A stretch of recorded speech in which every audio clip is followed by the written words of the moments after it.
Hello, friends. This is Darren Hayes of PigskinDispatch.com. Before we take you to your favorite Sports History Network show, just want to tell you a little bit about some merch that you can pick up that represents your favorite SHN podcast. So far, there's t-shirts, coffee mugs, and even books from some of the authors that do podcasts right here on SHN. Who could buy something better than that, than have the history right from the gentleman that you hear talking about it? But we also are adding things each and every day. And where's that store, may you ask? Well, it's at SportsHistoryNetwork.com. Up at the top, there is the SHN merch button. Click on that. It'll take you right to the store, and you can be representing your favorite podcast and show the world that, hey, on the swag that I'm using, it's the headquarters of Sports Yesteryear, Sports History Network, and my favorite podcaster, the Sports History Network store. Shop there today.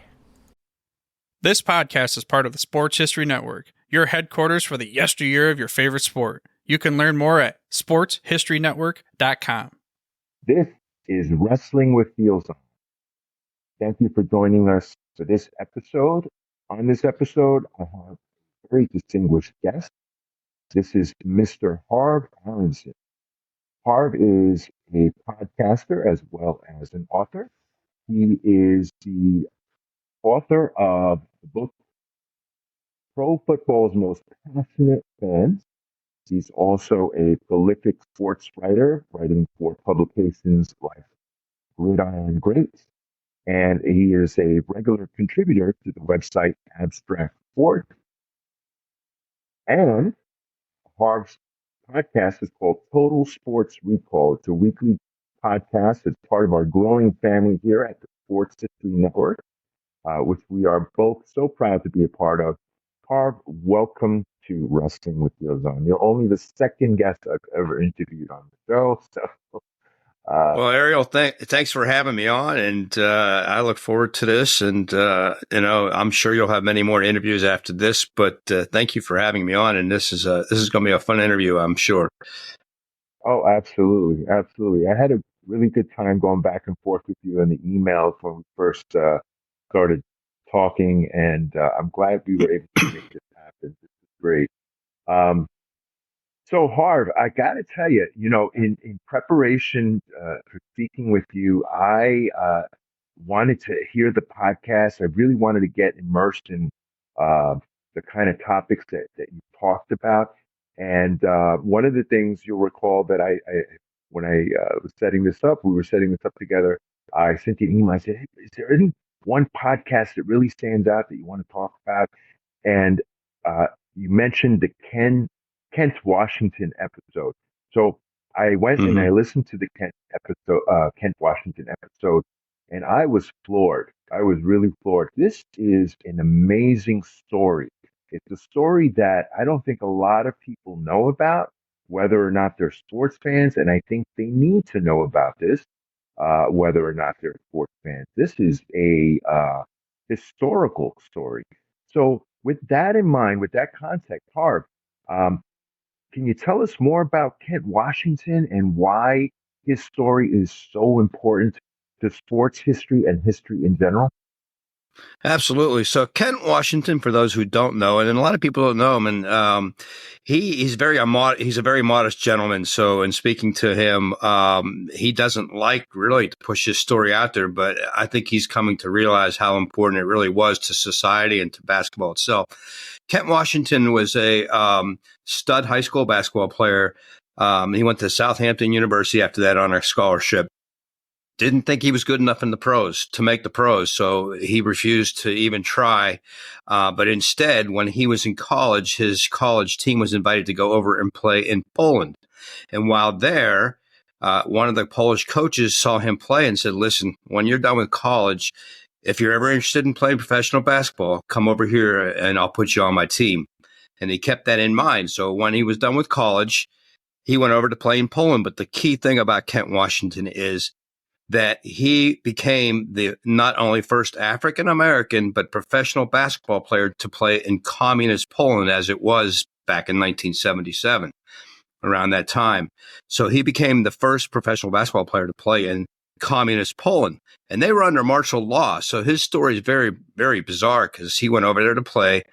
he became an instant hero. And it wasn't just because he was the only African American to play over there. He was one of the very few even in that country. And he would tell me that he was on the streets walking to go to the gym or whatever to a game, and there was tanks lined up and down the streets. The guys in the tanks would come out of their tanks to get his autograph. He became a huge star in Poland. And he played there for quite a few years, and then he ended up playing in Switzerland for a while. But the great thing about Kent Washington is that he set a precedent by going over there and playing professionally and becoming the first one to go through martial law and play professional basketball. And every game he said was a sellout, and he just became a huge hero and star in Poland. And to this day, if you go over there and you ask Polish people in that country who Kent Washington is, they'll be able to tell you. And the funny part is that if you go to millions.co, where I also post my podcast, there was a comedy film made in Poland called Mies. And I think in English, it's the teddy bear. And so there's a scene where this gentleman and his wife are sitting around watching basketball on television, and they show a little short scene from the Harlem Globetrotters. And the gentleman says to his girlfriend or wife, whoever she is, yeah, I used to be a black basketball player back in the day. And she's like, what? And so he takes off his robe, and it splits the scene to the living room. And there jumps in Kent Washington dribbling a basketball around.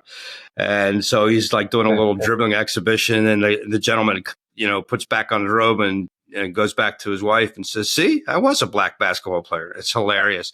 And that video is at the end of my podcast on millions.co, where I also post podcasts, if anybody wants to see that. It was funny. Yeah. I remember when Ken was relaying that scene, and it was so funny that happened. That scene itself is funny, but it goes to show you how far his reach went, right? That he was used in a comedy film in Poland. And I believe he even, because of his time in Poland, he wound up speaking the language as well, right? Yes. Yeah, he speaks the language. And as a matter of fact, his daughter became I want to say it was softball or volleyball. I can't remember, but she became a really great athlete. And she is now in the Netherlands, living there permanently. So that is where Kent is to this day. So he has two homes. He goes to Netherlands back and forth and back to New York in the United States.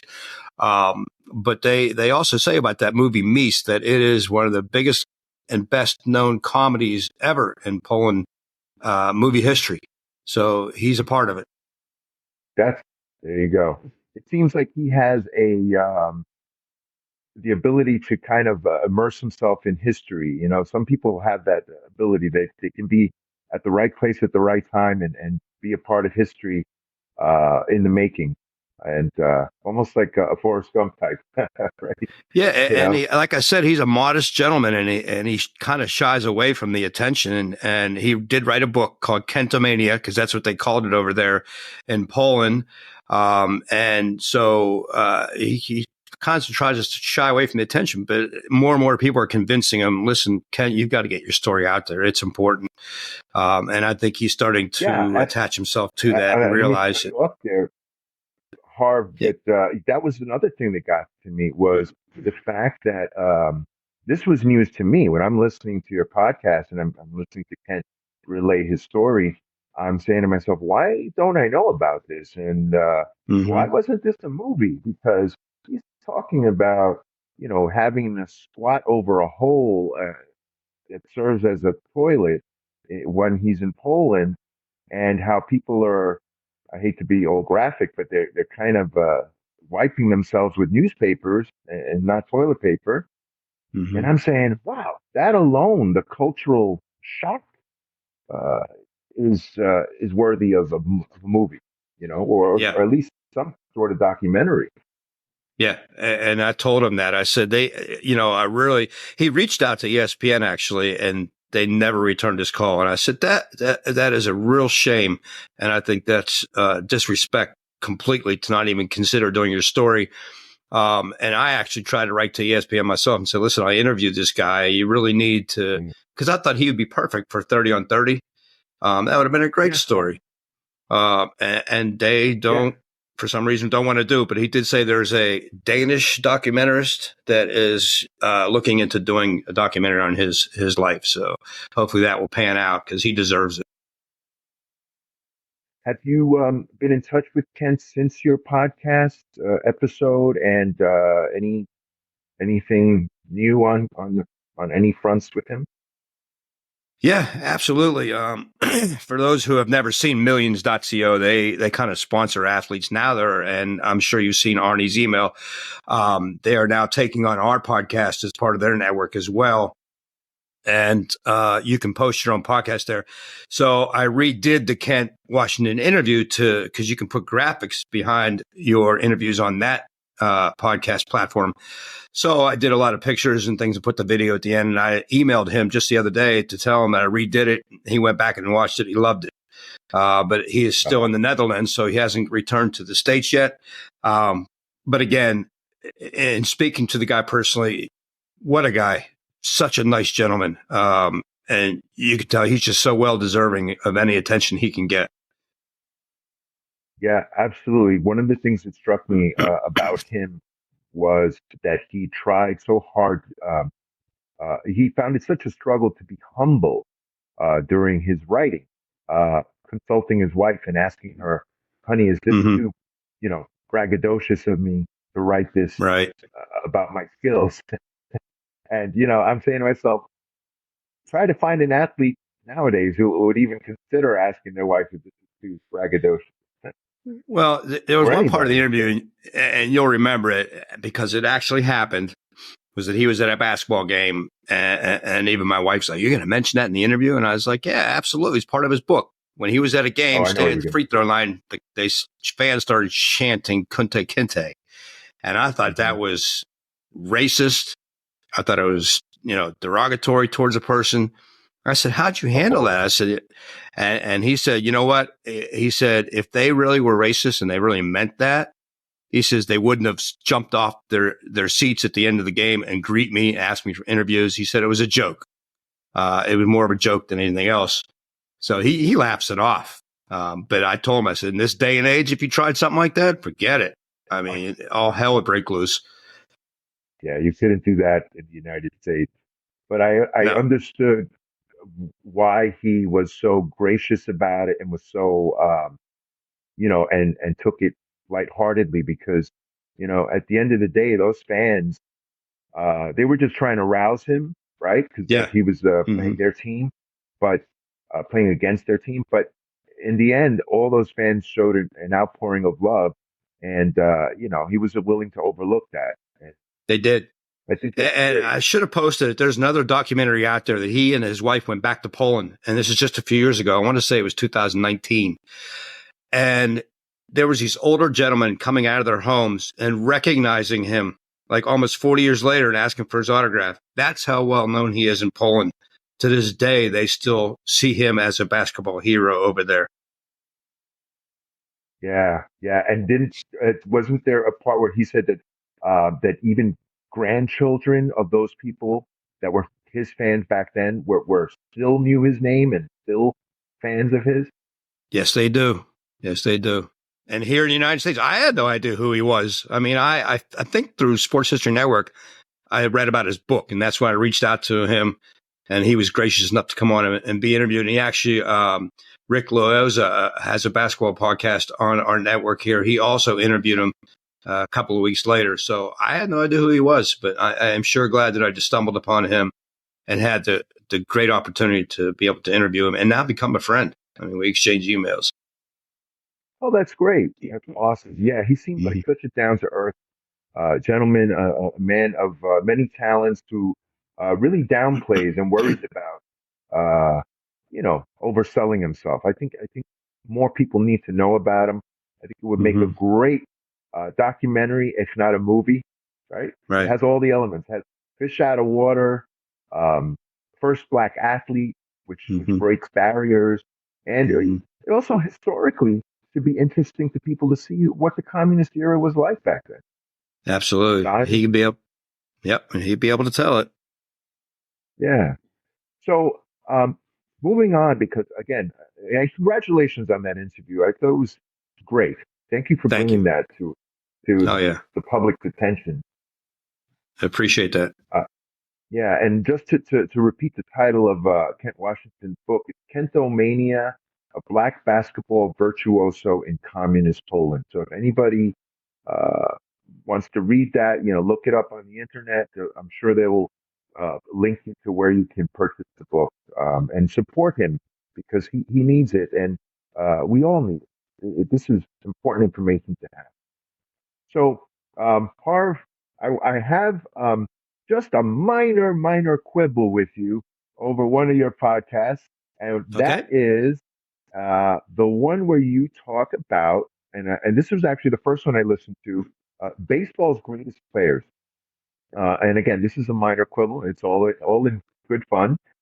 You picked Robin Yount over Paul Molitor as the best Brewer, because Yount's performance was great, but you cited that what gave him the edge over Molitor was that he played his whole career in Milwaukee.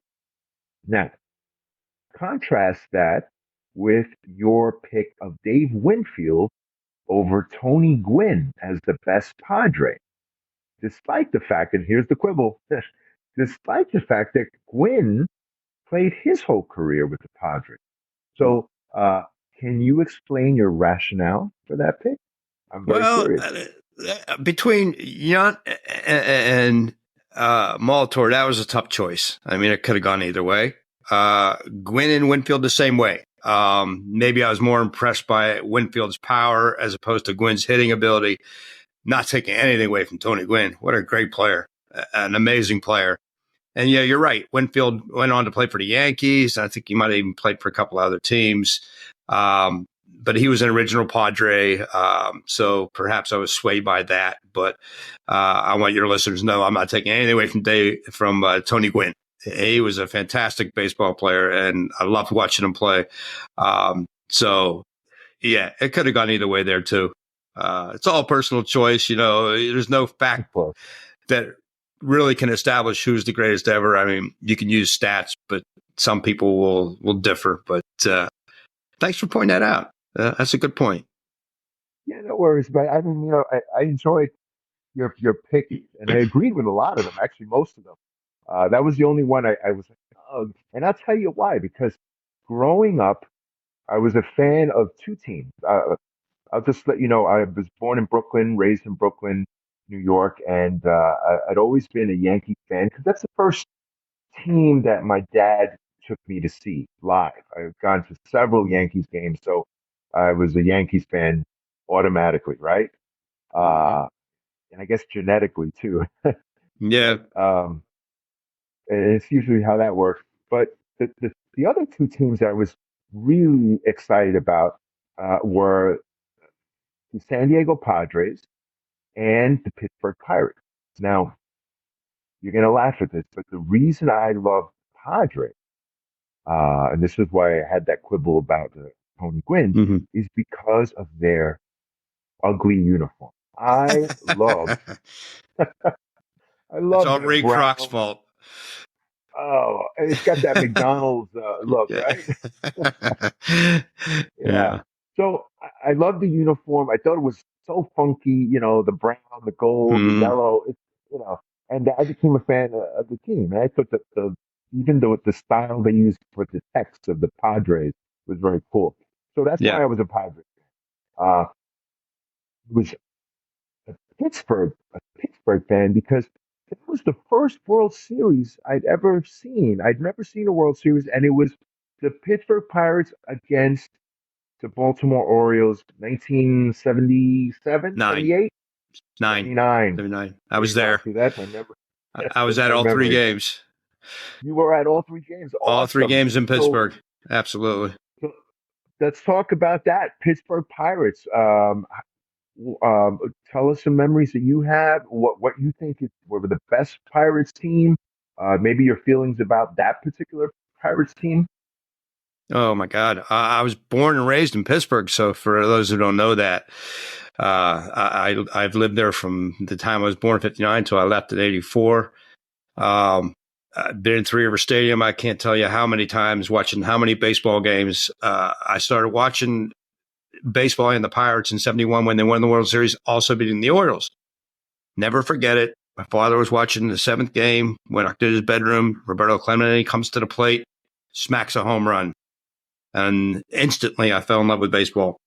And he became my boyhood hero. To this day, still my favorite baseball player all time. So 71 basically plays a little bit favorites to me because that was my first team I really watched. And it still to this day remains as my favorite team. They had so many colorful characters on that team. They were a great team. Beat the Baltimore Orioles that year. And then in 79, 8 years later, they went back. Same team, Baltimore Orioles. And still, I was in college at the time, so I was close to Pittsburgh. Went to Slippery Rock University. Now is University. It used to be Slippery Rock State College. But I was close enough to Pittsburgh that I said, I'm going to the World Series. So the tickets back then were cheap. It was easy to get a World Series ticket. So very exciting. Wow. And that, of course, was How the much did We you Are pay? family. What's that? As a side, how much did you pay for the ticket?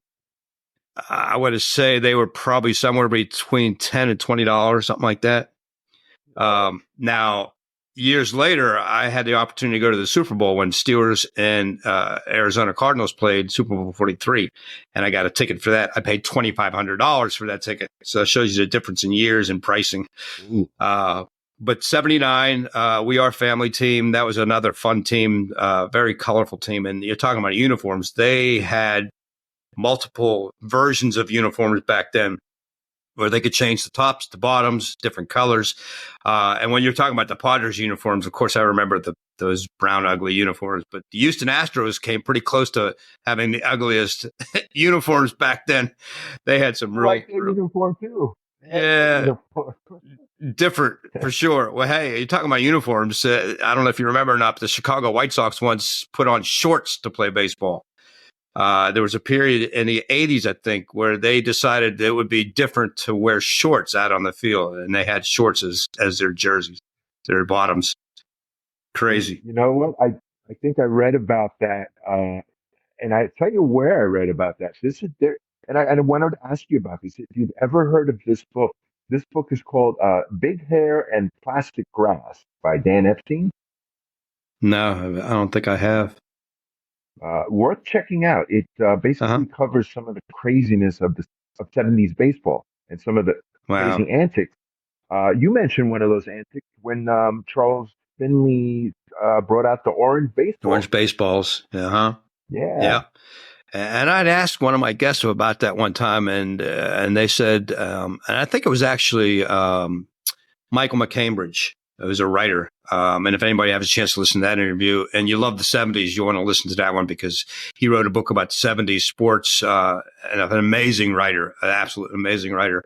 But he had said that it was more not just a gimmick, but he thought the vision would be better with the baseball, be able to see the baseball better. So actually, I would think that would be an advantage to the batter because you'd be able to see the ball coming in better. But that was very short-lived. Yeah, not a long life for that one. That was short-lived. But the Charles Finley himself was a very kind of creative guy. I mean, you look at the A's uniform. I rank that up there as another great uniform. The yellow, the green, very colorful, and they had great players. Just quickly getting back to Pittsburgh Pirates before I go off on a total trajectory there. I also love the stars on the. Come about? Who thought of that? Was that a Stargell thing? Absolutely, Willie Stargell. He was the captain of the team, and what he would do is when a player had a great game or made a great play, something like that, he would give them a star, and they would collect stars on their hats for all the good things they did that year during the season. And Stargell was just, oh my gosh, you start talking about Stargell, class act. What I mean, in Pittsburgh, if you didn't know Willie Stargell personally, you knew him anyway. Everybody just looked at him like, we related to him. He was like a grandfather figure to everybody. It's just one of the most beloved athletes ever in Pittsburgh. Yeah. And you know what? That came across the screen because I was, living in Brooklyn. We were watching this on a black and white TV.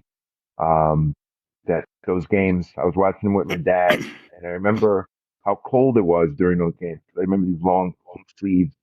Everybody's wearing long sleeves, and there was something about Willie Stargell, man. He was so you could tell he was the captain of that team. Sometimes Yeah. you look at a team, you go, I wonder who the captain of that team is. There Mhm. was never a doubt that he was the captain of that team. He was a leader. Yeah, Um, absolutely. and it came across the screen. He was such a warm guy, and Definitely. so he was a big star in Pittsburgh too, right?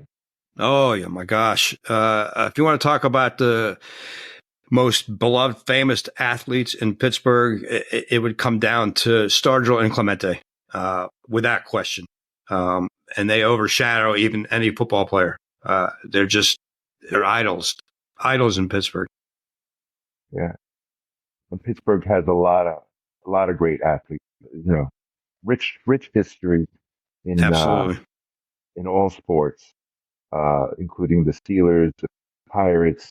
Hmm. And let me ask you this. I mean, while we're on the topic of baseball, um, you were very passionate about Pete Rose and uh, Hmm. and his style of baseball, and Hmm. I appreciate that because you mentioned several times in different podcasts that you're never going to see a player run to first base on a walk, That's right. and Charlie Hustle could do that. Um, Hmm. what is your sense that Pete Rose might ever get a chance to be inducted into the Hall of Fame? Is there a Well, possibility? to me, it's a crime. I mean, it's an absolute shame. Yeah, you got guys in football now betting on the sport, getting suspended and whatnot and everything. Nobody's getting thrown out of a league. Uh, so even if he betted on the Reds, okay, so he committed something stupid. Um, the Hall of Fame is not supposed to represent your character or what you did off the field or something dumb. It should be, and maybe it's not, but it should be based on what you've done in the game as a player. And if that's the case, then Pete Rose is getting robbed because he is absolutely one of the greatest baseball players ever. Not just for the way he played the game, because look at his stats. Now, this guy played with so much heart and so much desire. You just don't, you will never see that again. Yeah, he ran down to first base on a walk. He would run hard all over the field. And of course, he gets a lot of flack for his play in the 1969 All-Star game when the National League and American League were playing, and he ran home for the winning run and knocked over Pete Fosse, almost like a football tackle. But Fosse was blocking the plate, so that's what you're supposed to do. And he separated Fosse's shoulder, and Fosse was never the same player. But, Rose, that's the way he played the game. And people said it was just an all-star game. Well, he took every game seriously, whether it was an all-star game or a regular game. And to this day, people still criticize him for that, but he did what he had to do. Right. Yeah.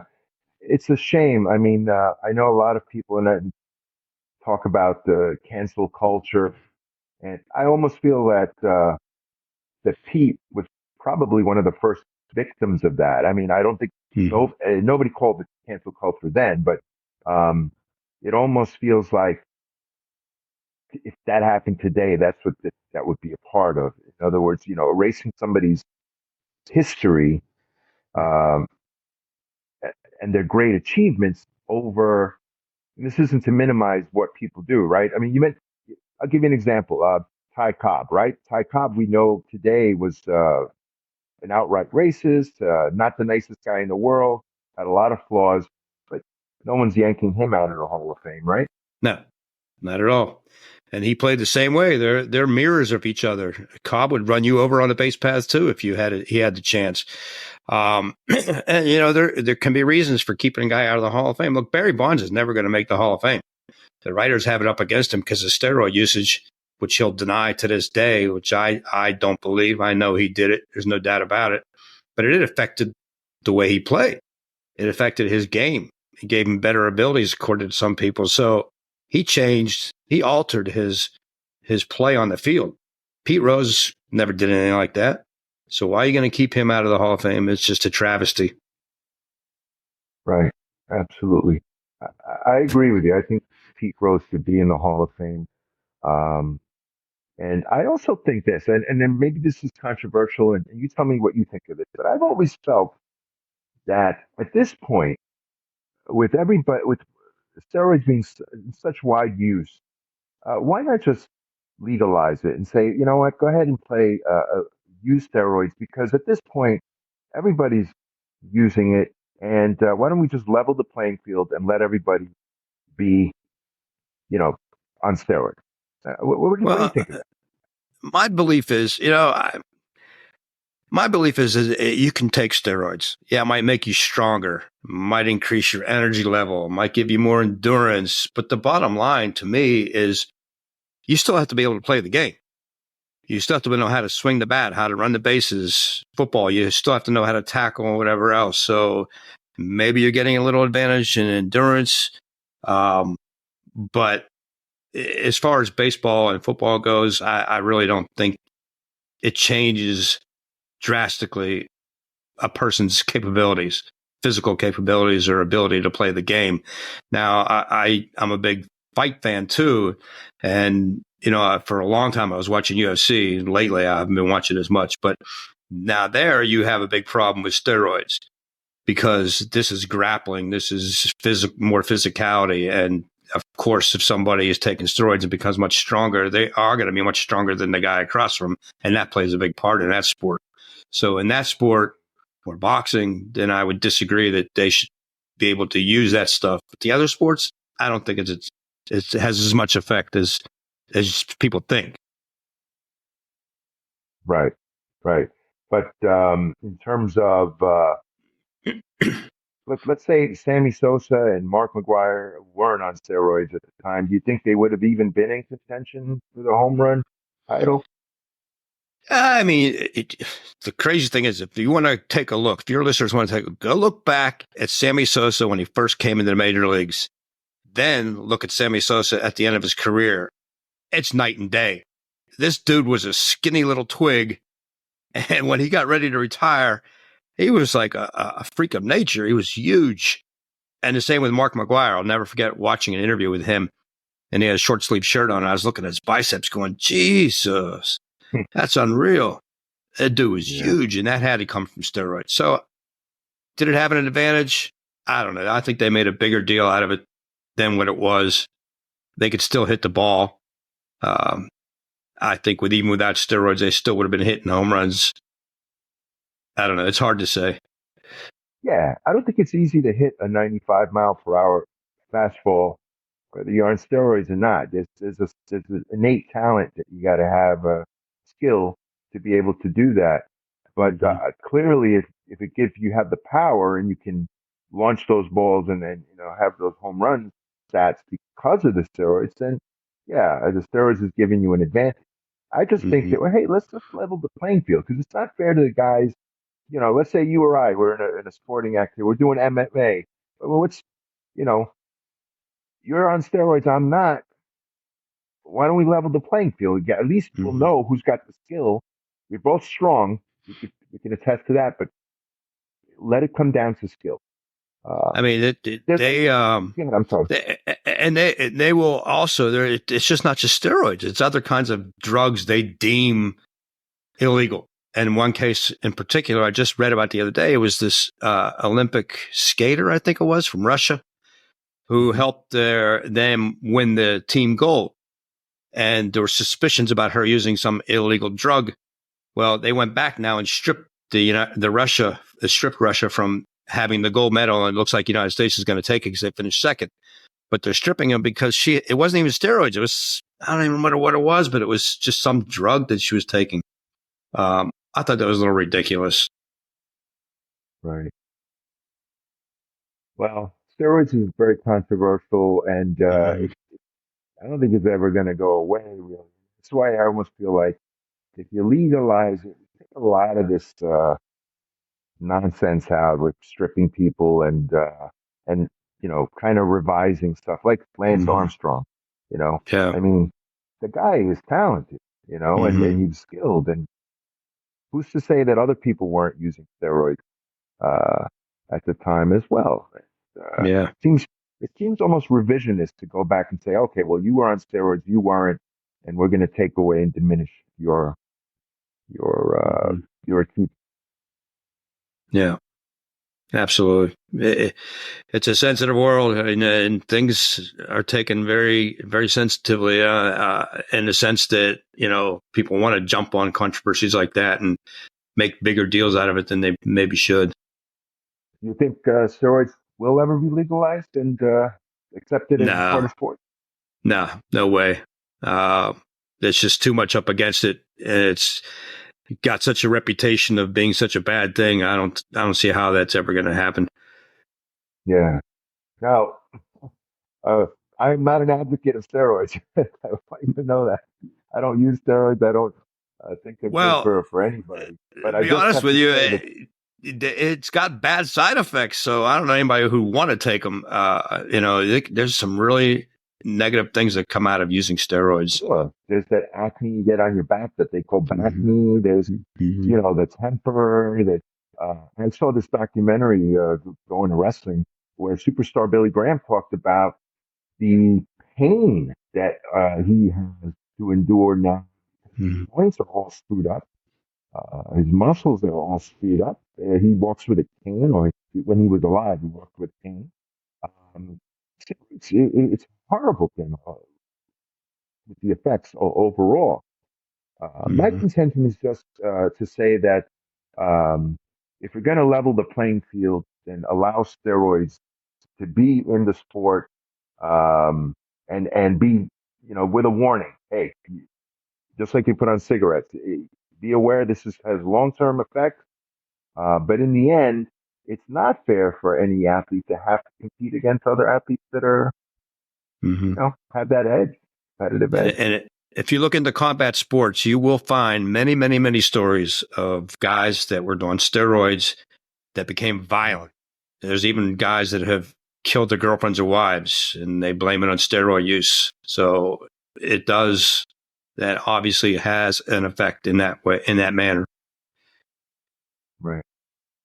Speaking of which, well, a little bit with football, and again, this is kind of controversial as well. What is your take on the discovery that's been around for a while now that concussions, suicides that have happened because of the concussions? CTE. Yeah. What is your take on that, and do you think that that'll ever get better, or what do you think is going to happen? They had that movie about CTE. I forget what the name it was. I think Will Smith was in it. And it's Hmm. basically Yeah, on this Pittsburgh doctor it's that called kind of just, concussion. yeah, yeah. Um, and so I don't know. It's hard to say. Of course, these guys, you have a lot of physical problems after football. It's a tough sport. The thing that kind of amazes me is they try to protect players these days from, and concussions is such a big thing. But if you go back in history, the time I grew up and before my time and watch football, it's amazing how these guys didn't have more physical problems because the sport back then was brutal. I mean, you used to be Mm. able to clothesline people. Frank Gifford was a recipient of one of those. And he got his clothesline once and broke his jaw, I think, and he was never the same player. So back then, it's a rough sport. Um, Right. but you'll see a lot of these guys. Who was the linebacker from San Diego who killed himself? His name slips me. Shot He himself in was the shooting chest. himself in the chest. Yeah, Yeah. right. Yeah, I don't know. Oh my gosh, I can't Tony believe I can't Wine. remember his name. But they blamed that on CTE. Yeah. There had to be more to it than that. I mean, he I must have think, been if I'm not depressed. mistaken, his motivation for shooting himself in the chest was not to hurt his brain if he had to shoot himself, because he wanted his brain to be tested for That's right. the effects of the concussion. You're right. I can't remember his name either. I know Oh my gosh. I thought it was like a Samoan name or Yeah, yeah, he Pacific was. He was. Island. I feel very embarrassed not to remember his name. Yeah, I'm that's usually okay. good like That's that. okay. Yeah, we'll research that. Yeah. Yeah, so concussions are a part of the sport, but they're also part of other sports too, Hmm. which Hmm. leads me into wrestling because a lot of wrestlers have complained about that too, that their Hmm. concussion, some of the stuff that they have to do, hitting each other over the head with chairs and stuff like that, uh, Yeah. has led to debilitation. Um, Hmm. what is your take on uh, as far as wrestling's athleticism? Do you look at it as just a fakery, or do you see the athleticism in the entertainment? Well, as we're now leading into wrestling, I no longer watch it at all. It's too much entertainment and less trying to show that these guys are athletes. And that's where we were going to go today, was back to my day in the 70s and maybe early 80s and prior to the 70s, because I was a big fan back then. Being from Pittsburgh, we had Bruno Sammartino, and Mm. he's another hero in Pittsburgh. Even despite how anybody wants to look at wrestling, he's still one of the most popular people in Pittsburgh. Um, and so back then, I'll be the first to admit, it's entertainment, and it was entertainment back then. They tried back then to make it look more like a sport, like real wrestling, but it's scripted. We know that, and they write the outcomes and whatever else. But back then, it was fun to watch because they made it Hmm. look more like a sport. Mm. And yeah, there's a lot of very, very good athletes that wrestle. Now, I can't speak for the last 30 years because I don't watch it anymore. But back in my day, yeah, there were some guys that were very athletic, and it was a lot of fun to watch. It was entertaining because they actually did look, they were like they were wrestling each other. So it was really Right. cool. And I used to go, Civic Arena used to be the venue in Pittsburgh until they put PPG Paints Arena in. But every Friday night, I'd go out there as a kid and watch Bruno Sammartino or a slew of others wrestle at the Civic Arena on Friday nights. Tickets were like $10, $5, something like that. A lot of fun. Right, right. You mentioned in one of our emails that you met David San Martino, Bruno San Martino's son. Yeah, yeah. So Bruno's son David, and I was just reading and do a little research before the show too, that they did have an outing. That they were estranged for a while because apparently David wanted to, before his career ended, wanted to do a tag team with his father, and his father Hmm. refused, probably because he was too old. Um, but David San Martino went to my high school. And if he's listening, well, I'm sorry, David, but I remember going out for wrestling in, I think it was ninth grade. And so they would call out your names to who you were wrestled to find out who the first string was, whatnot. And so he was supposed to be wrestling, and coach is sitting there going, David San Martino, and he's nowhere to be found. So he says again, David San Martino. And from around the corner, he comes running out like his father would for a pro wrestling match. Um, Everybody there started laughing. I mean, the coach was cracking up. He's like, what does this guy think he is? He goes out there and he gets pinned in about 3 seconds. So he goes running back into the locker room, all angry and everything. Starts throwing garbage cans around because everybody's laughing at him. I'm going to get my father after you. Funny story. Oh, yeah. But then that leads to me to another Bruno story that my father, he passed in 2009, but he had a great story that, and he was at the bank one day and he used to have neck issues and he put this brace around his neck to help his neck. And he was standing in line and a friend of his happened to be there and Doc, my dad was a dentist. Hey, Doc, what happened to your neck? He goes, oh man, I was wrestling with Bruno Sammartino and he hurt my neck. He turned around, Bruno Sammartino standing right behind him, heard the whole thing. Bruno says, I never heard a man in my life. My father was like red faced, so embarrassed. Hilarious. I'll never forget that story. That's great. Yeah. So, have did you ever meet Bruno? I mean, did you have a face to face with him? Did you ever have a No, conversation with never had a chance to meet Bruno Sammartino. But I did meet David. And the interesting thing is that Baron Scicluna, who used to wrestle in Pittsburgh, and he's wrestled around the world, from the Isle of Malta, he was a patient of my father's. And Oh, wow. he came home one day. He says, "Hey, guess who's one of my patients?" I was like, "Who?" He goes, "Baron Scicluna." I was like, "No way." He's, yeah. He now comes to see me for his dentistry. I said, "That's really cool." That's great. That is great. So Yeah. I have a list of, well, before we get into the list, I do want to talk about studio wrestling. Yeah. Um, would Tell me your memories of studio wrestling. We know, so studio wrestling, just so that the listeners know, it started in 1959, and it was a regular wrestling televised program that was televised on Saturday evenings on WIIC TV, Channel 11 in Pittsburgh. And the host of the show was Bill Cardille.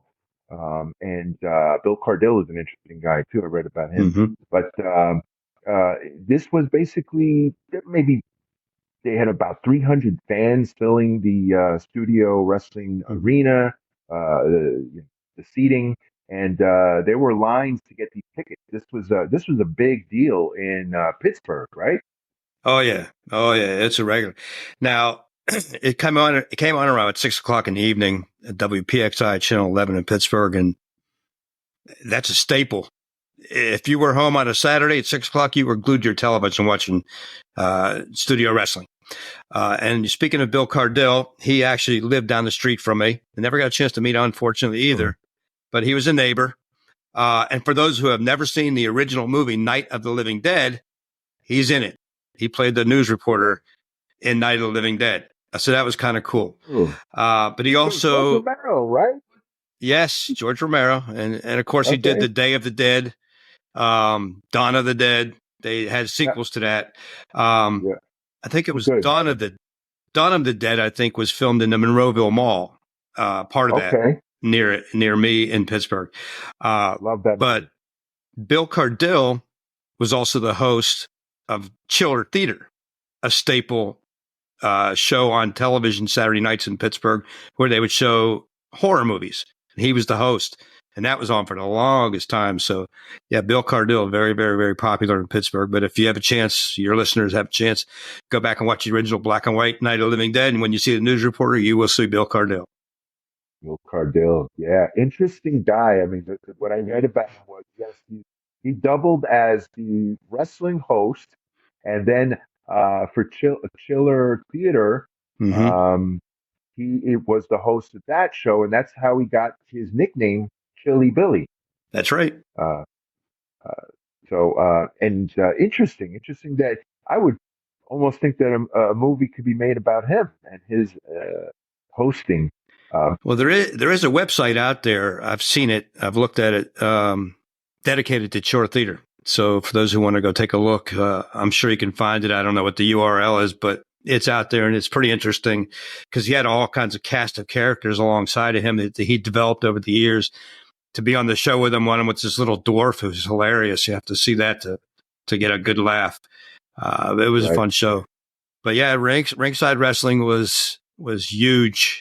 And then, like I mentioned before, Civic Arena had wrestling matches every Friday night. We'd go and watch those. Lots of fun. Nice, nice.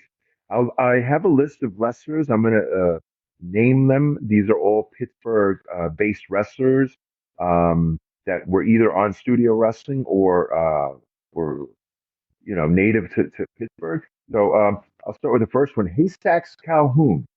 Oh my Any gosh. memories? Oh yeah. I've often told my wife about that just to show her, to make her, let her see this character, because Haystack Calhoun was well over 500 pounds. And he was very, very popular back then. Unfortunately, he died young, and mostly because of his weight. But I remember, I think it was Bruno that became the first wrestler to body slam Haystacks Calhoun. And that tells you how strong Bruno Sammartino was. In fact, there was a story years ago that when I was growing up, 100 pounds. Yeah, he was huge and always had his farmer jeans on with the type of farmer jeans he always wore. That was his uniform, suspenders. When I was growing up, they wrote a story. I remember reading it. They were trying to figure out who the strongest man in the world was, and Bruno Sammartino was right up there. I think Wilt Chamberlain was in there, and Bruno was right up there in the top 5. You talk about an athlete. He was an athlete. Strong. So you were saying that Bruno Sammartino, one of the strongest men, right up there with Wilt Chamberlain in the world, right? As far as athletes. Yeah, it was an article somebody wrote, and they were trying to pick who the strongest man in the world was. Interestingly enough, now they have competition, strongest man in the world, that came on later. And they did have a few wrestlers, football players in that. But this article was about who's the strongest man in the world, and Bruno was right up there with Wilt Chamberlain as one of them. And Bruno was strong. He was just an amazing athlete, too. He was very athletic. Right, absolutely. And he was a great champion, longtime champion, WWF, when it was the WWWF. And, right. So, his participation in Pittsburgh actually made Pittsburgh a territory of the WWF because of that, by extension. Baron Mike Cicluna, we talked about him. He actually went to your father's practice. That's cool. Right. My father got inside his mouth at one point. Worked on his teeth. That's cool. That's right up close and personal. That's right. More than that.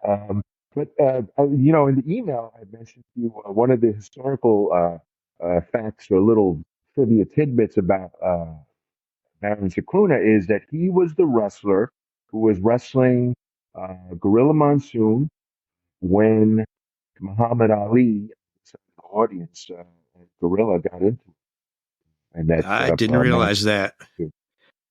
I didn't realize that. Yeah. I watched that happen. And I had no idea that it was Baron that was the opponent. But I'll never forget that. And that incident led to the Muhammad Ali and Tony Inoki, I guess you want to call it an exhibition, and Chuck Wepner and Andre the Giant card that I actually paid to go see. It was at Pacific Arena. I watched on closed circuit.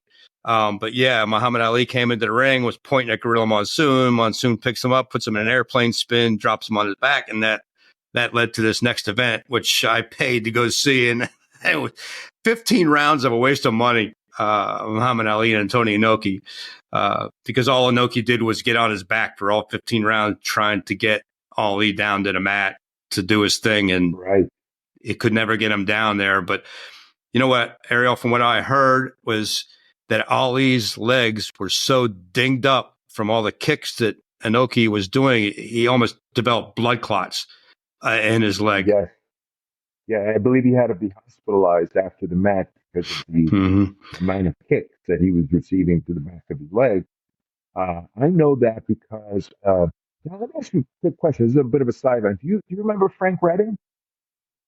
That name sounds familiar.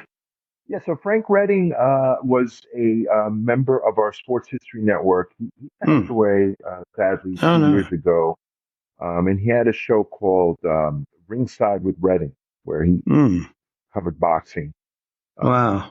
His historical matches, And one of the shows he did was wrestling and boxing. So Frank was the one who got me into the Sports History Network. And he had me watch the Ali Inoki fight because he said, we were talking about possibly doing a podcast together and maybe doing a boxing wrestling thing. So I watched that match too, but you saw it live, right? Yeah. Yep. Yeah. So I saw it on video, and I thought I totally agree with you. The most boring thing I'd ever seen. It was just like, this sucks. Like this. Well, I did research on Antonio Inoki before that because I didn't know who he was. And had he gotten Muhammad Ali down on the canvas, it would have been a nightmare for him because this dude was a technician, a wrestler. I mean, he knew moves that if he really put them on Ali, he would have really seriously hurt the guy. So Sure. Ollie probably knew that. It's like, I am not going down to that canvas for the life of me. And I think Inoki knew that, hey, I'm not going to stand upright and fight Muhammad Ali, the champion of Right. the world. I'm going to get knocked out. Yeah. So it was one of those no contest things. And I agree with you. Boring. I'm sorry you had to pay to see that. Well, Chuck Wepner, Andre the Giant fight made it worth it because I don't know if you got to see that one as well. I saw But that. Wepner thought it wasn't going to be any big deal, but Andre the Giant's like, screw this. I'm going to do whatever I need to do, and was headbutting him, picked him up, threw him into the stands, landed him. He was a bloody mess, Wepner, when he came out of it.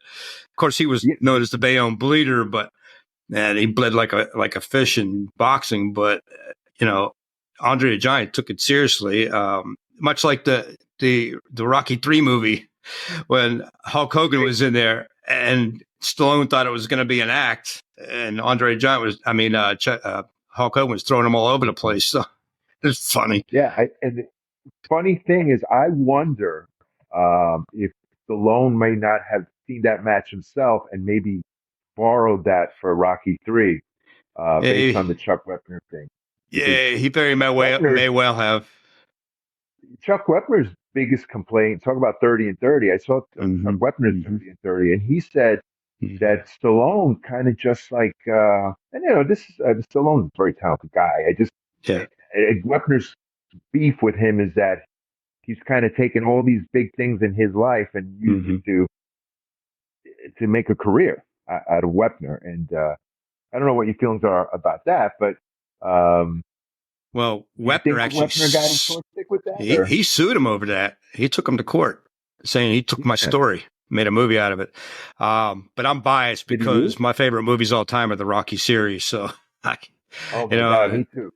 Oh gosh, I could watch them a million times over, and they're just as good every time.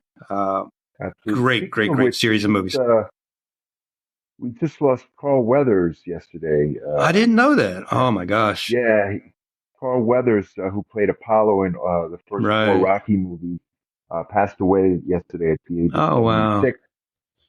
And he was pretty athletic. I think he was a former football player. He is. Maybe even played for the Bears, I want to say.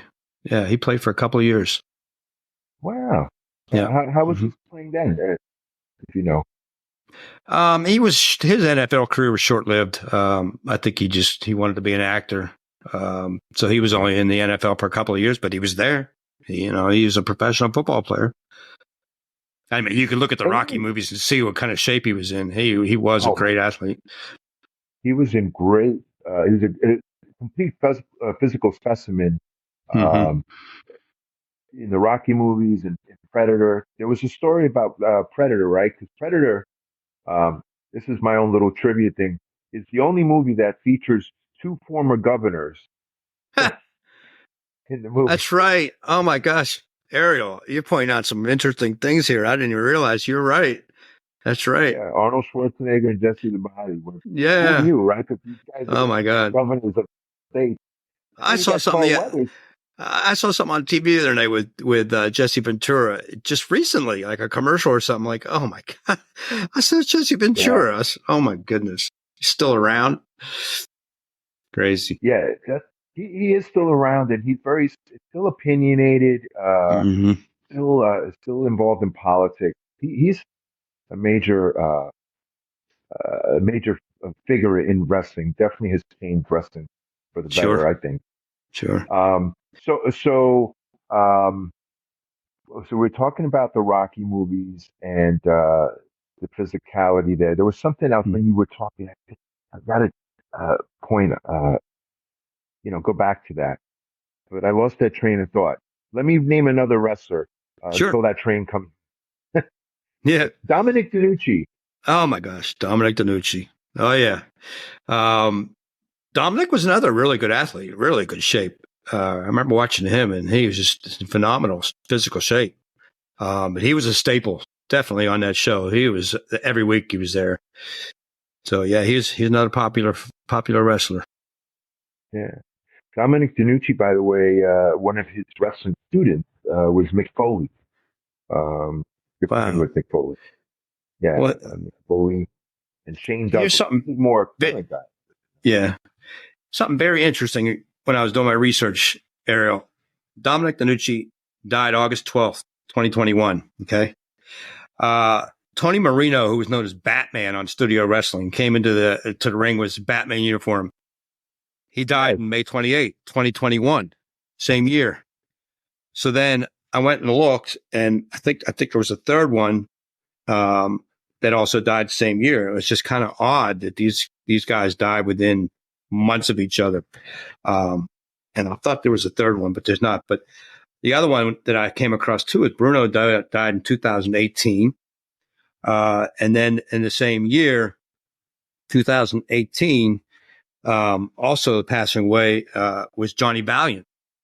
And this was just in a couple of months of each other. So it's kind of odd. Actually, it was April 4th. Johnny Valiant died. Bruno died April 18th. So within just a couple of weeks of each other, two very, very popular wrestlers from that show passed away. Kind of interesting. You know, when you say that, I found that interesting. Tony the Batman Marino, when he went in the ring, was he really dressed like Batman? Like Batman from what? Oh yeah, TV absolutely. show? He came in with a Batman uniform on. It was hilarious. Funny. So yeah, very, very funny. Was he any good, or was he just a joke? Yeah, no, he was pretty good. I mean, but he was only really a Pittsburgh staple. He did not wrestle worldwide like a Bruno did, or Baron did, or Dominic DeNucci. But so he was pretty much just a regular on Studio Wrestling. Gotcha. Gorilla Monsoon. Yeah. Gorilla is one of the originals for me. I mean, he goes way back, and definitely one of the more popular wrestlers. And I don't really recall seeing him too much on Studio Wrestling, but I knew of him from other national wrestling shows. So Brian Solomon, the author of Summer about the original, is working on a book about Gorilla Monsoon. It should be out actually the beginning of this year, so we should be looking out for that soon. Gorilla was very close to Bobby Heenan. They had a very close relationship. Are you aware of their relationship? How close they were? Not so much. Not so much. Mm-mm. Yeah, they were very good friends, and you know, families summered together, that kind of thing. So I just, you know, I was wondering if you knew anything about their friendship. Yeah. And but the upcoming book highlights Gorilla Monsoon's career and his friendship with Bobby Heenan. So I just wanted to put that out there. Moving on from wrestling, you know, we discussed some of the Pittsburgh locals, and the mix of boxing and wrestling. Kind of want to move it over to boxing. What is your feeling about the state of boxing today? I know you're an MMA fan. What's up with boxing today? Yeah, before we go there, I just want to one more wrestler I have to mention is George the Animal Steel.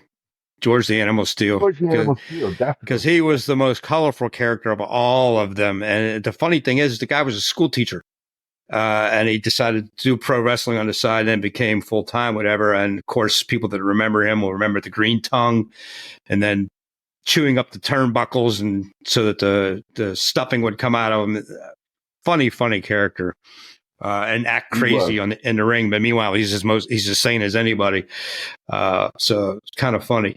But boxing, I'll tell you one real quick thing about George the Animal Steel. In doing research for our interview, I looked. Of course, YouTube is an invaluable resource for videos.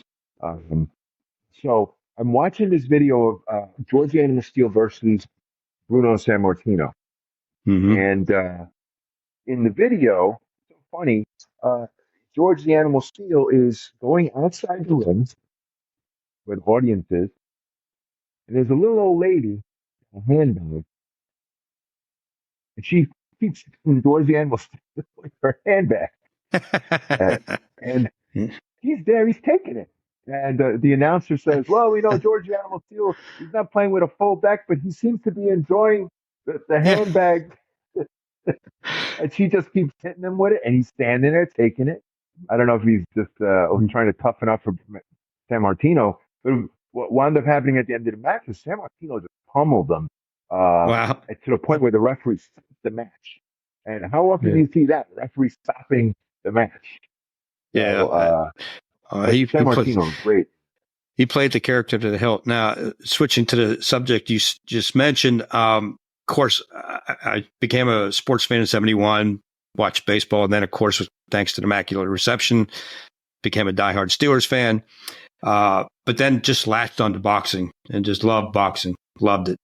And so I consider myself a pretty good historian on boxing in the '70s and the '80s. Started to lose interest when all the big names started dropping off and retiring or disappearing. So I don't watch as much anymore. But yeah, I started watching MMA when UFC came out and became a huge fan of the UFC. Lately, it's become too much of a show, too much showing off. It's turning into a clown show. So I just can't stomach it as much as I used to. I still love the sport, and I'll watch it now and then, or watch for the results because there are some bigger fights I want to see. But yeah, they decided to try to take boxing and MMA fighters going into boxing. And so Jake Paul, he's responsible for all that. He's making tons and tons of money, not just off of YouTube, but now off of his boxing matches. He's taking on all these MMA fighters, and they're making a bigger deal out of Jake Paul than I think needs to be, because he's taking on MMA fighters that are washed up. So obviously Tyron Woodley couldn't make it anymore in UFC. He was a champion. He kept losing.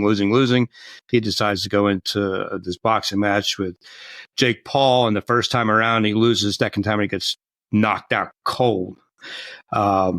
So I kept saying, well, when Jake Paul takes on a real boxer, then we'll see how good of a boxer he is. So of course he took on what's his name's stepbrother, and I can't remember his name. But he lost the decision. He was clearly outclassed. So for those who think Jake Paul's a real boxer, he's not. I don't know, one particular rivalry or one particular match that really stands out to you in boxing that you'll always say, this is probably the best fight of all time. Oh my God, great question. Because I've seen so many fights. Immediately, the first one comes to mind, because one of my favorite fighters growing up was Marvin Hagler. Marvelous Marvin was absolutely one of my favorites. And so his fight with Tommy Hearns, you can still watch that on YouTube. Like you said, there are plenty of videos. Go watch it. What a fantastic fight. 3 rounds of complete warfare. And they just went toe to toe. And if it had been anybody else other than Marvin Hagler, Tommy Hearns would have knocked the other guy out. And that's another one of the fighters I really love, is Tommy Hearns, one of the most underrated fighters in the history of boxing. This dude had a right hand that was like a sledgehammer, and that would lead me to my second favorite, when he fought Roberto Duran. Now, Roberto Duran was tough as nails. And as a lightweight, nobody would have ever beaten him. He moved up several weight classes, came to fight Tommy Hearns. And I never thought I'd see the day that Roberto Duran would get knocked out. But Ariel, you got to see that fight. If you haven't seen it, go watch that one, because Hearns knocked him out with a right hand that made him face plant. Roberto Duran just fell forward like a tree falling and was out cold. I've never seen anything like it. I never thought it. And that, to me, to this day, is still shocking that he got knocked out like that. So those two definitely stand out. But I did go to see pay-per-view Larry Holmes, Jerry Cooney. I paid for that one, and somebody I was with at the time said, "Oh, Jerry Cooney's going to win this fight, no doubt about it." I said, "Are you crazy?" I said, "Larry Holmes will fight, and he'll win it easy." And he knocked him out in the 13th round. And the funny thing is that I don't know if you were aware, I was in New York as well for 20-something years. I lived in Brooklyn as well. So I was working at this job. I'm on the elevator, and this guy I worked with is from the Jamaica. Big dude. He's like 6'1", maybe. And I'm only 5'4". So my friend made me look small, Nigel Murray. And we're staying on a crowded elevator, and out of the corner of my eye, I see this towering figure. I look over, turn my eyes, it's Jerry Cooney. And so I nudged my friend. I said, "Oh my God, look, it's Jerry Cooney over in the corner." He's like, no way. So we get off the elevator and, hey, Jerry, my friend said, very quiet, but, he said, hey, how you guys doing? Shook my hand. And Ariel, I'm only 5'5". I looked up and I was like, oh my God, this guy's huge. I mean, he looked like a mountain. I was like, oh my God. So kind of an interesting story. I got to meet Jerry Cooney. Yeah, I was going to ask you about that because you mentioned it in one of your podcasts. We were talking about a basketball player that was something like 7 feet, and you were saying, "Well, I met Jerry Cooney, and he was huge. I can imagine someone who's 7 feet tall That's or right. more. That's right. Us short guys, we feel like little midgets when we stand next to guys like that. But Jerry Cooney was just a mountain of a man, and he was a good fighter. I mean, had he had some better training and learned boxing a little better, he may have been a champion one day. But if you want to, he had some of the most brutal knockouts you'll ever see. So if you get a chance, go look at the Ken Norton fight. He knocked Ken Norton out the first round, and Norton got stuck on the ropes in a squatting position, and the referee didn't step in, and Cooney had free will at hitting him on the jaw, and it's one of the scariest things you'll ever see. I mean, I thought he was going to kill this guy. Yeah. Yeah, definitely. I feel like he was almost, I have a lot of feelings about that because I was a kid when I was watching, because that was so hyped, that match, that was the fight almost of the decade at that moment. And I felt really bad for Jerry Cooney because I felt like the undertones of that match, it really felt like it was very racial and it was all about, the Great White Hope and all that.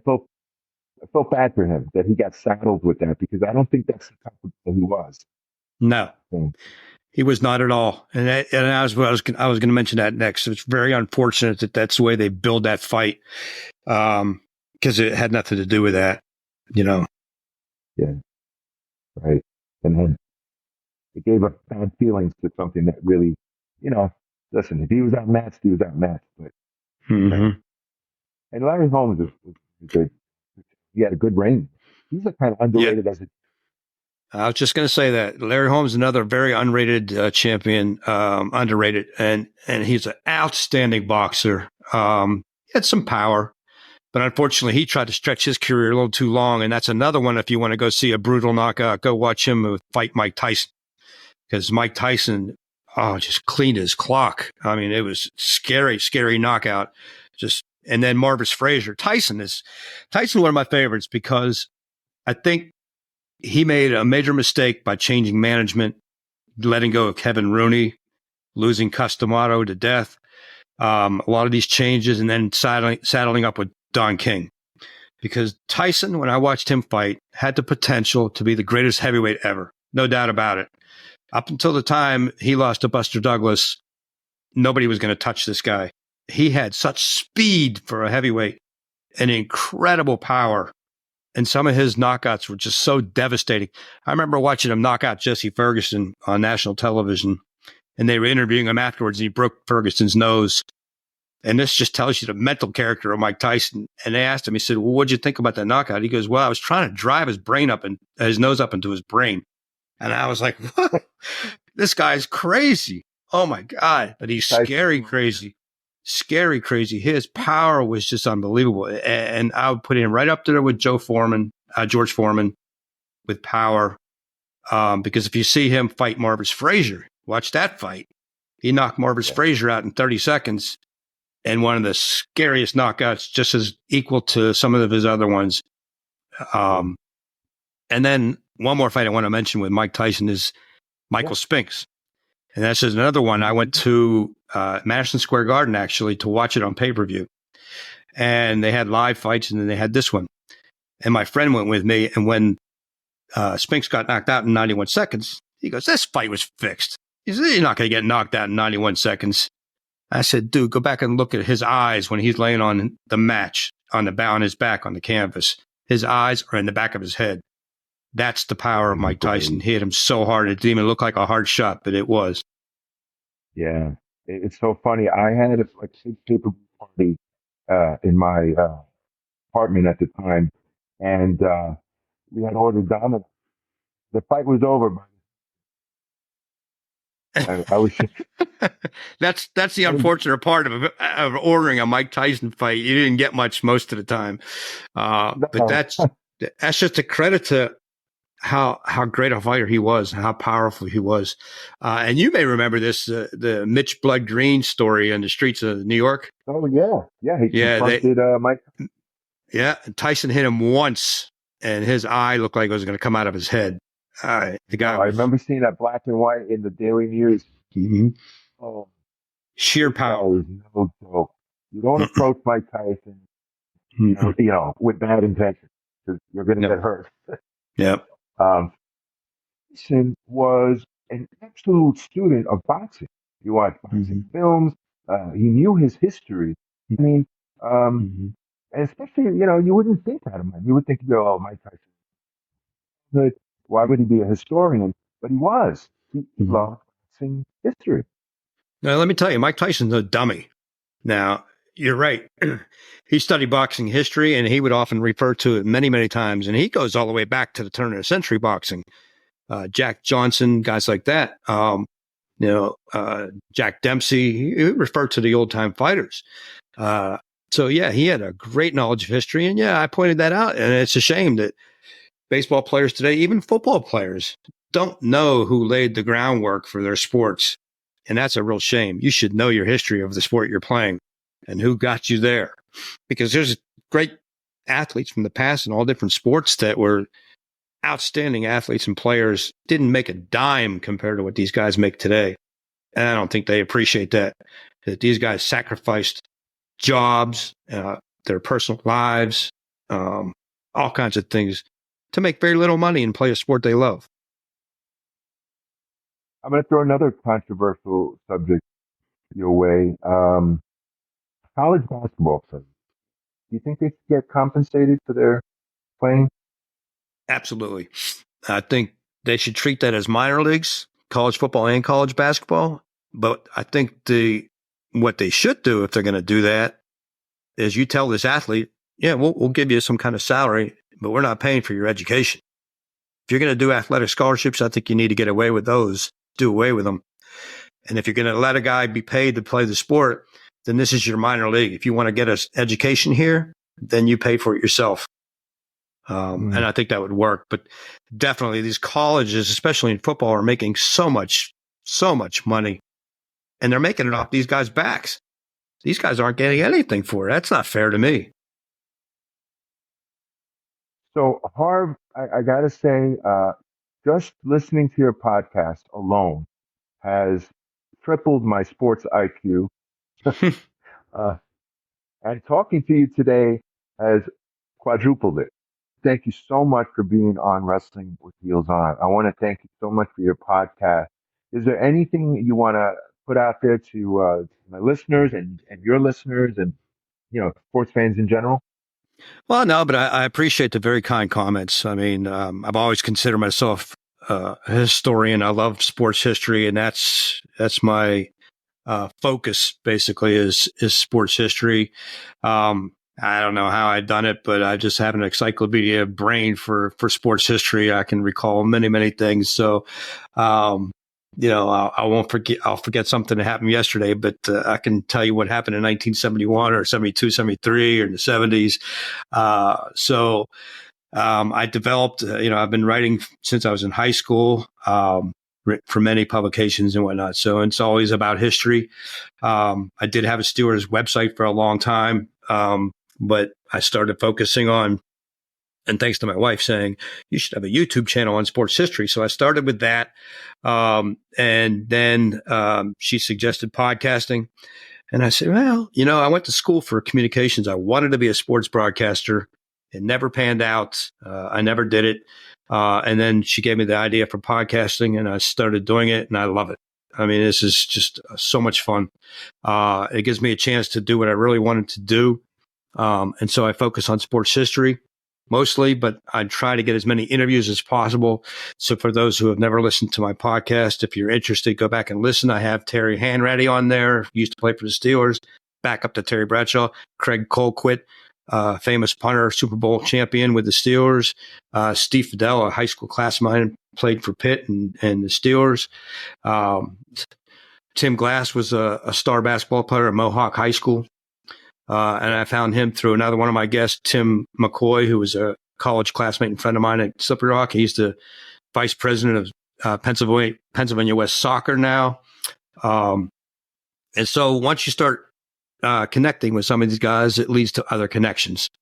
And so from B.B. Flannery and Tim McCoy, I found Tim Glass. So Greg Meisner, he's played for the Rams. I recently reached out to him. I'm waiting to hear from him. So a lot of interviews. So Total Sports Recall is the podcast. If you Google it, you find it. My website, I have a website and a newsletter that goes with it. Total Sports Recall at totalsportsrecall.com. So been very busy. Any publications coming out? Any books? When I retire in a couple of years, I do have some ideas for some books. So we'll see in a couple of years if those come to fruition. But I do have an idea for a book called, it's going to be called 6 Great Sports, 60 Great Memories. And it's going to be, I'm going to pick 6 sports and pick 10 memories from each and write about those. Sounds great. Excellent. Well, it's such an honor to be a part of the Sports History Network with you. And much continued success with podcasts as well as all your other endeavors. And whenever you want to come back on the show, send me an email and we'll have you back on because I feel like we could have talked about a lot more stuff. But, we'll save it for the next time. Yeah, I appreciate you having me on. And I think we didn't go into the 70s wrestling enough, so we're going to have to focus on that for one episode and go back to that again. But good luck to you too. You have a great podcast as well. Very happy to have great podcasts in the Sports History Network, like myself and yours and so many others. So everybody should go and listen to some of these other podcasts, but yours is very good. As soon as I listened to yours, I said, oh my gosh, I got to have a podcast with this guy. So I'm glad we did it. And I can only wish you best of luck as well. And we will definitely be in touch. You got it. Absolutely. Everybody join me in 2 weeks as we take another stroll down Villainy Lane and only on the Sports History Network, of course. And please check out Harv Aronson's Total Sports Recall. You will learn a lot and your sports IQ will also quadruple. Join me in 2 weeks as we take another stroll down Villainy Lane and only on the Sports History Network, of course. And please check out Harv Aronson's Total Sports Recall. You will learn a lot and your sports IQ will also quadruple. Okay. So please do that. And also check out our other podcasts. There are over 30 podcasts on the Sports History Network and growing. This podcast is part of the Sports History Network, your headquarters for the yesteryear of your favorite sport. You can learn more at sportshistorynetwork.com. Hey there, sports history fan. This is Arnie Chapman, aka the Football History Dude, and I wanted to thank you for stopping by to listen to another episode here on the Sports History Network. Our podcasters are passionate about uncovering and sharing sports stories from yesteryear. And if you didn't know it already, we have over 30 shows across the network covering all sorts of sports history topics. In fact, here's a glimpse into one of our awesome podcasts here on the network. This is Mark Mortier, and if you're a sports history fan like me, tune in and hear me talk about some great sports moments of the past. Growing up during the 1970s, I got to watch some of the most iconic moments in sports history. Hank Aaron breaking Babe Ruth's home run record. Willis Reed limping out of the locker room in Game 7 of the NBA Finals at Madison Square Garden as the fans erupted with a thunderous ovation. The 1980 Miracle on Ice as Team USA defeated the powerful Soviet Union in the Olympics. Listen every Tuesday on Yesterday's Sports. How about that? I bet you're super hyped to go listen to that new podcast, right? Well, to learn about this show and all the other podcasts on the network, head over to sportshistorynetwork.com/podcast. Again, that's sportshistorynetwork.com/podcast. Head over there today to find your next favorite sports history podcast.